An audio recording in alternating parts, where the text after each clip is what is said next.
The cruiserweight king, Jai Opetaia, just announced that you'll be fighting Sincara December 6th. Mate, how does it feel finally knowing that you'll be back in the ring at the end of the year? Good, man. It feels good to be back in the ring. Obviously, it's we wanted these unification fights, but once again we've been derailed. But we got a job to do. We're still on a mission to become undisputed. So we need to take care of business on the 6th of December. Now, do you feel like you have to make a big statement with this fight? You're saying like you're chasing unification. Do you feel you really have to like stun Sincara, put him out, to really get this fight next? Every fight I have is a statement. Every single fighter, every time I step in the ring is a statement. This is no different. I belong to be there. I belong these. I deserve these unification fights. Every time I step in the ring, bro, it's fucking war. I'm never ever taking anyone lightly. I'm prepared for anything they bring, and this is no different. Now, you were previously supposed to fight Sincara in January. Training camp, have you got a plan from back then that you were working on for this fighter, or what are you going to do this time around? The only thing that changes would be with sparring. We got tall sparring.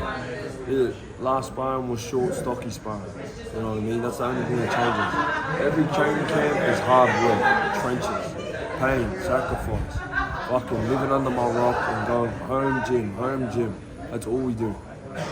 Now, Unifications, your promoter Mick French has said that there could potentially be the WBC world title fight with Battle Jack next. Assuming you get through Sincara, where would that? How do you see that fight going down? When will it go down? Fuck off.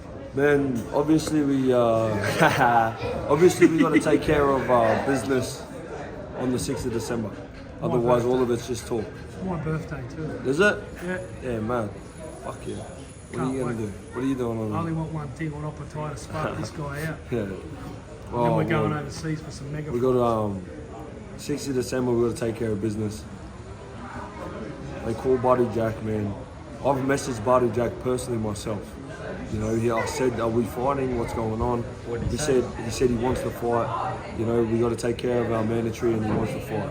Hey, done. You know what I mean? Be a man of your word. After this fight, once the mandatories are taken care of, if you get past yours, which I got to get past mine too. You know what I mean? But let's fucking do it.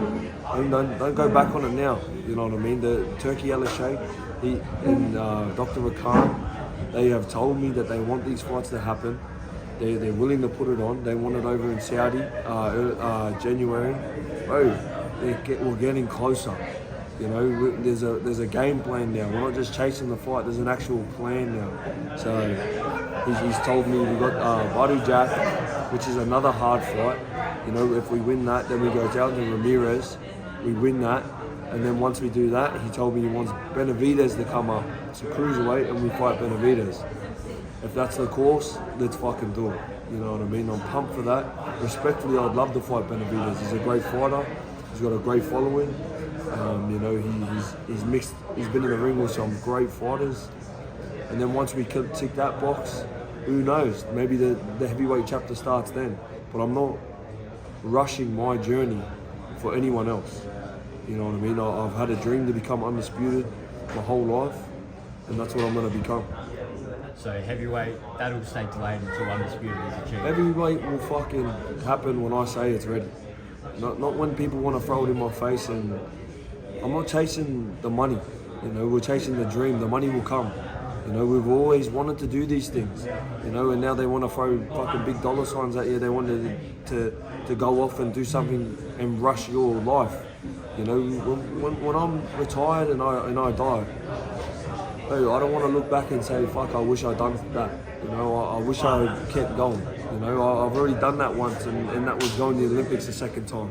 I wish I would have went to the Olympics. We didn't make no money. When I was an amateur, we had fuck all. But I still wish I went to the Olympics at one time, you know what I mean? So I don't want to die with no regrets. Legacy, Jai, is a big thing that you and your family are big on? Legacy, man, obviously, my last name is huge for me. My last name is it's a badge of honor. It's not mine, it's passed down to me, and I always say that, but at the same time, I want this. I deserve this. You know, it's more than legacy. It's what I want too. You know, like I've sacrificed my life to the sport, and these are the things that I want. You know, as me personally. So let's fucking get it. Jai, you just got back from overseas. You had a lot of media over there, but you spoke about, when we speak about legacy, and I was speaking to your father before about Roy Jones and Lennox Lewis coming up to me and your manager Mick and talking about you, and it's sort of like, wow, these guys, you know, how much respect. I know fighters respect fighters, but how good was that with Roy Jones and Lennox? And these are guys that are legends that know about Jai Opetaia, and like, this guy's no joke. It's just crazy because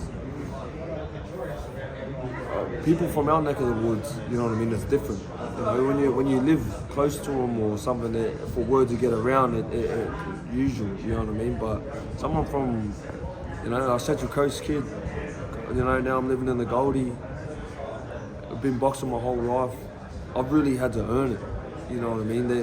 It's hard to make it from where we're from, you know, like with the lack of you know, sports and boxing. And you go over to America, man, the gyms are full, they're sparring everywhere. For people to make it from Australia, man, it's a bit harder, you know. We got Australia and the Pacific Islands that sort of work together. Everything else is a fucking day's trip, you know what I mean. With those other dudes, it's like flying state to state, from country to country. Their experience is second to none. So for us to do it, man, it's a bit, you know what I mean, it's a bit out of the ordinary in a way. So we are doing it. We're raising the bar also, which I'm very proud of. You know, I feel like if younger fighters or younger kids look at me, man, it's all just been hard work. You know, if I can do it, why can't they? Touching on that event, you spoke to me 2 days before it. You told me what Crawford was going to do. You said the day before the fight. Talk about quickly that fight, the event. You know, I mean, I know you're very close to Turkey on the Chief, Dr. McCann. Shout out to Salah and Gold Star. Talk about the event and the absolute amazing boxing technicality that Crawford put on Canelo. Yeah, man, you know, I just thought he had way too much ammunition. You know, obviously the size was one of the only factors, but you watch him fight. He goes orthodox, southpaw. He's mastered both. You know, he's on the back foot, the front foot. Like, whoa, what's Canelo do? Canelo does what he does every fight, and if it doesn't work, he loses. You know, if you can take Canelo's, you know, right hand away from him and counter it and come back and you're fit enough to stay at that pace, because he walks everyone down and then they start to get tired and make mistakes. Hey, ammunition, fitness, you know what I mean? Skills pay the bills. And the smaller man won just because of the science of the sport, you know, so it's beautiful to see. Speaking with a lot of Americans over there that were speaking to all of us, they speak about your skills, you know, your skills in the cruiserweight division compared to everyone else. There was a guy that, you know, recently fought in the cruiserweight division, Auslander Usyk, who was very, very skilled. Do you feel your skills right now in this division is similar to his, or if not better, where you see yourself at the cruiserweight division now? I feel like what separates me from the rest is, what are they watching? You know what I mean? What fight are they watching to learn it? You know, you look at my last 5 fights. I fought different every fight. Every time I fight, it's a different game plan. I adapt to a different style, and I do what I need to do to win. Yeah, on the fly. And that's what makes me different. Like, what are they gonna watch? I've got fights going toe to toe. You know, with David Naika. Like, I've got fights out boxing, full clinics, not getting touched. You know, I've got fights on the back foot against a smaller, stronger fighter. I've got fights on the front foot. So it's just being able to adapt to what you need to adapt to, and then doing what you need to do. Do you think these guys, like when I was talking to De La Hoya the other week, and he praises you, you know, the kid's got a lot of skill. Do you think these guys like Badu, Jack, Ramirez, because they might make it, they don't watch it, but I know that they do they know that, shit, this Opetaia's got so many different styles on the fly, and he's that technically good that it's a fucking hard job to fight this guy? 100%. Without a doubt they do. You know what I mean? Like, of course, that's just silly. You know, I'm the best in the division. I'm the one to beat. You know, of course they're watching. Of course they're paying attention. They know. So, and that's why I expect the best version of everyone when I fight. You know, like I'm expecting a version that we haven't seen before because they know they got to dig deep to beat me. Opetaia just announced another big fight. Jai will finally fight Hussein Sincara on the Gold Coast December 6th. How excited are you for this fight? Yeah, excited. Anything to keep us busy. I think Sincara will come and fight well.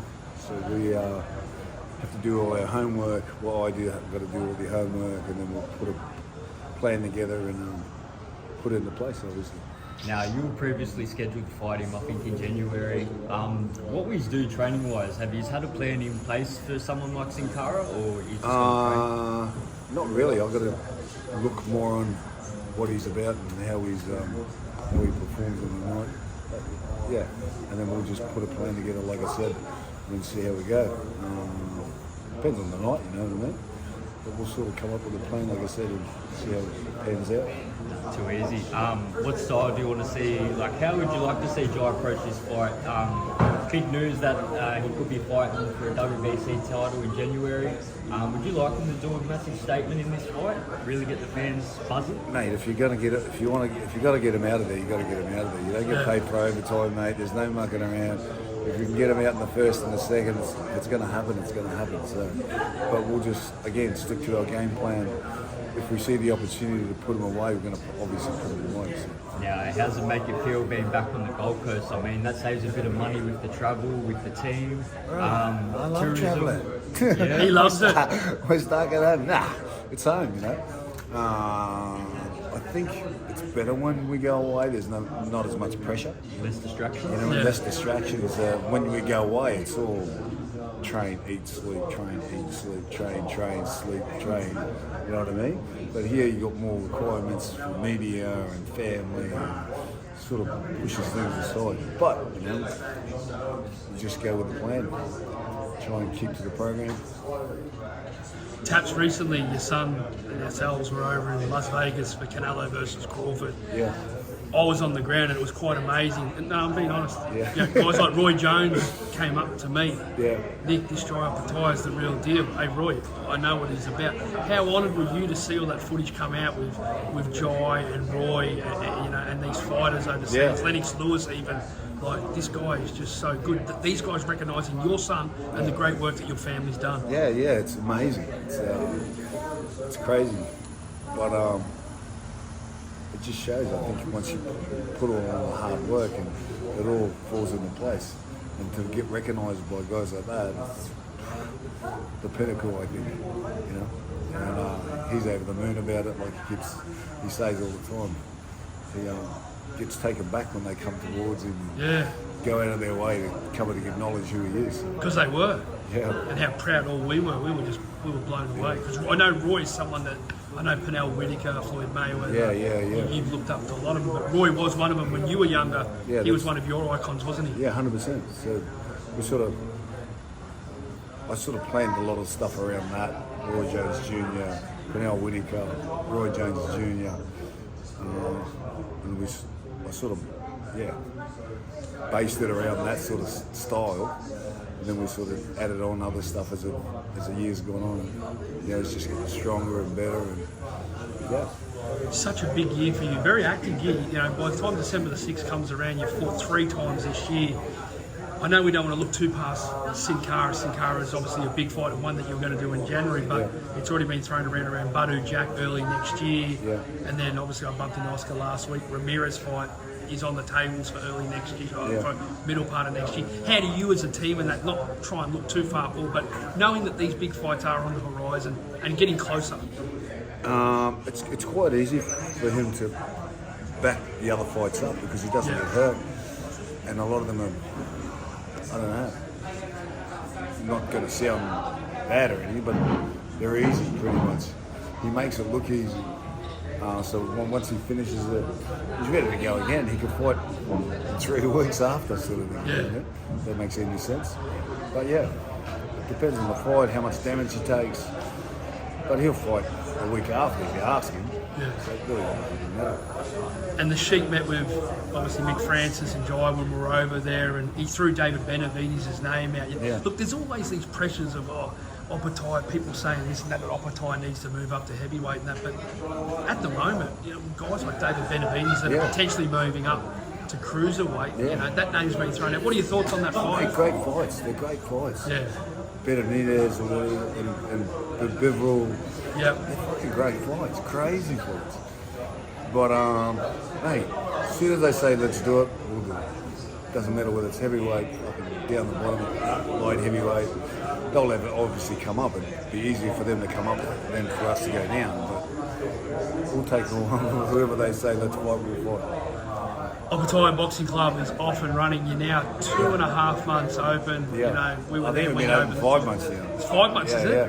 Jeez whiz. I know. How's it going? And Yeah, everything's going good. taken off? Yeah, it's like any boxing gym, it's hard work and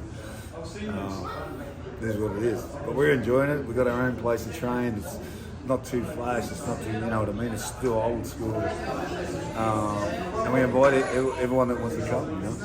Whether you've done it before, whether you're experienced or non-experienced, female, males. Yeah.